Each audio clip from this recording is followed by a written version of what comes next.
Welcome to the deep dive.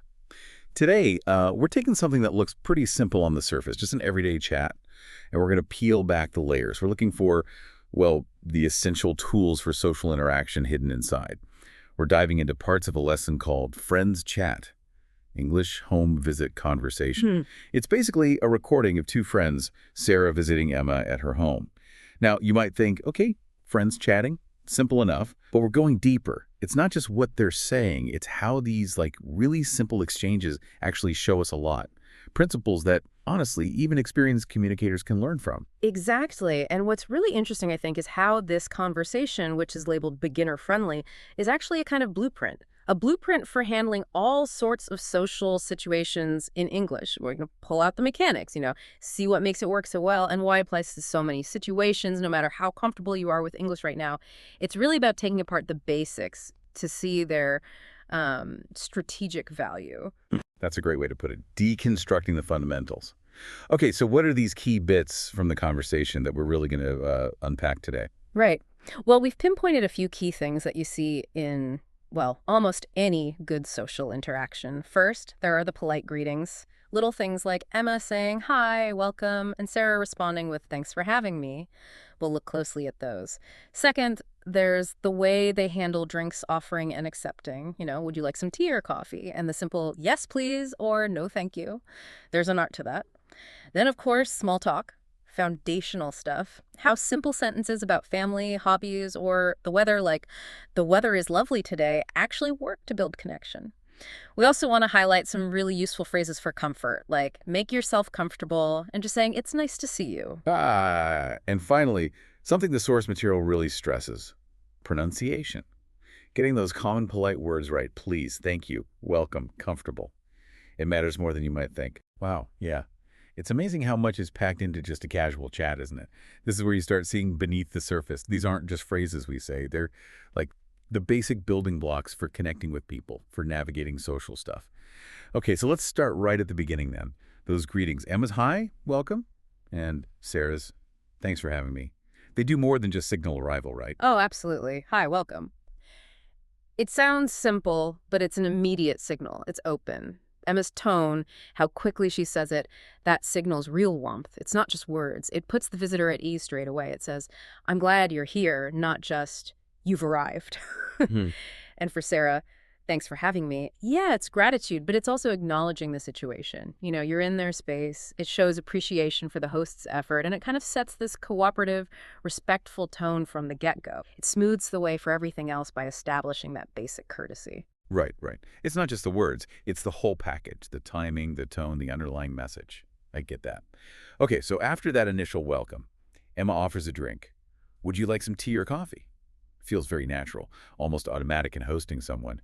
But what's happening strategically there? Well, that specific phrase, "would you like X or Y," is actually quite clever. It's what linguists might call a disjunctive question. It gives clear, limited choices, tea or coffee. It's easy for the guest, much easier than a wide-open question like, what can I get you?" Which can sometimes feel like, oh gosh, what should I ask for? This way, it lowers the mental effort, makes it simple to decide, and then the standard replies, "Yes, please, no, thank you." They're crucial too. Luling those makes accepting or refusing really smooth. No awkwardness. It's clear, polite, and lets the guest kind of maintain their comfort without feeling pressured or rude. Shows respect for the offer, but also clarity about what they want or don't want. Reducing cognitive load. I like that. Makes total sense.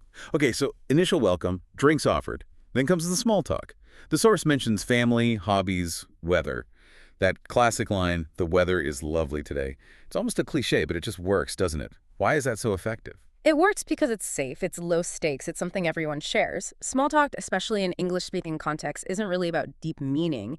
It's more of a social lubricant, like a warm-up. It's a bridge you build before you get to maybe more personal or interesting topics. Talking about the weather or asking "how are you doing" gives you easy things to say, even with basic sentences. It lets people build a bit of rapport without any pressure. You're finding common ground, even if it's just acknowledging the sunshine or the rain. It lets both people kind of test the waters, figure out the other person's mood, their style before diving deeper.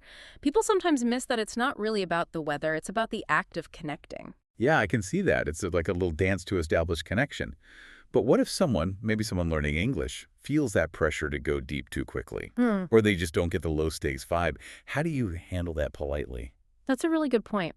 Not everyone gets the rhythm of small talk naturally. If you feel the conversation is getting too intense too fast, you can gently pivot back, maybe say something like, that's interesting, but wow, look at that sunshine again. It really is a beautiful day, isn't it? Or you could give a brief, sort of non-committal reply and then redirect with a question back to a safer topic, like, I haven't really thought about it like that. But speaking of hobbies, have you done anything fun lately? It's just about subtly steering things back to shared, easy ground until maybe both people feel ready for more. That's useful advice. Yeah. Steering it back gently. Okay, and what about those other phrases mentioned? Make yourself comfortable, and it's nice to see you. They add another layer, don't they? Feels warmer. They absolutely do, and their impact is often underestimated. Make yourself comfortable. That's a direct instruction, an active invitation. It goes beyond just offering a chair. It's like saying, relax, act like you belong here. It gives permission, builds trust, and really helps lower any anxiety the guest might feel. And it's nice to see you. That's pure relationship affirmation, isn't it? It expresses genuine pleasure that the person is there. It reinforces the connection, sets a positive emotional tone right away. These aren't just about physical space. They create a welcoming emotional atmosphere. An emotional atmosphere, yeah.